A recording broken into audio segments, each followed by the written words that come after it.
Je m'appelle Virgile, j'ai 33 ans, j'ai fait un DAU littéraire et qu'est-ce que je fais aujourd'hui? Je suis architecte. Alors le lycée, j'étais un élève un peu dissipé, je prenais pas trop les études au sérieux au lycée, j'ai arrêté le lycée mais j'aimais beaucoup la musique.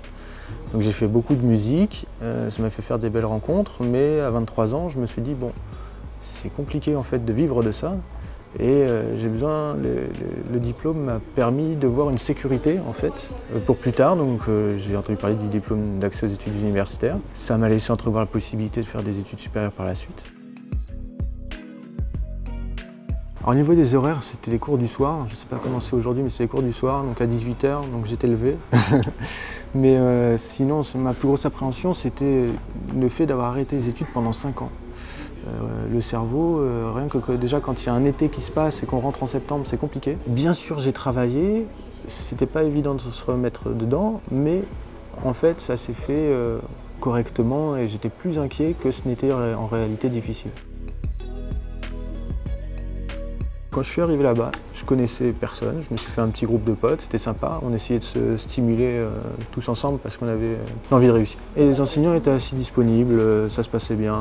Il y avait une vraie volonté engagée, humanitaire de la part des professeurs de se dire ces jeunes-là ont aussi le droit à une seconde chance et du coup il y avait cette bienveillance qui se véhiculait au sein de cette formation. Avant de faire le DAU, je faisais de la musique.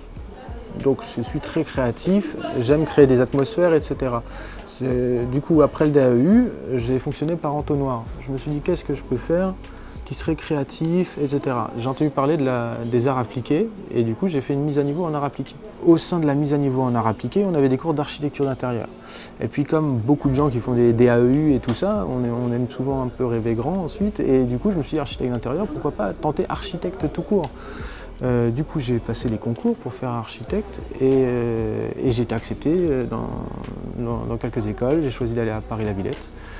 Et ensuite, du coup, ça a duré sur 5 ans. C'est des études qui sont très intenses. Et je suis heureux de dire que j'ai eu ce diplôme ensuite avec les félicitations du jury. Et je ne suis pas Einstein, donc si je l'ai fait, tout le monde peut le faire. Donc là, on est sur un chantier dont on encadre les travaux. Ils sont en train de revoir leur cuisine collective. Et du coup, on encadre tous ces travaux. Ça comprend aussi bien du travail de plomberie, d'électricité, de grosses œuvres. Et je suis en charge justement d'encadrer que les travaux soient faits dans les règles.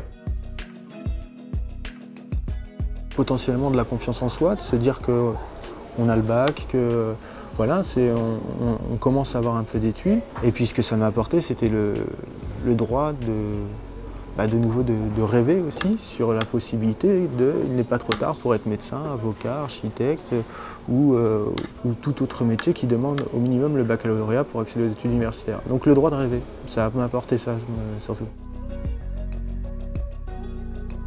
Est-ce que tu veux vraiment le faire ? Si tu veux vraiment le faire, tu te donneras les moyens d'y arriver. Si tu n'y arrives pas la première année, tu le feras la deuxième année. Mais si tu le veux vraiment, tu l'auras. Et ça pourra te changer ta vie comme ça a changé la mienne.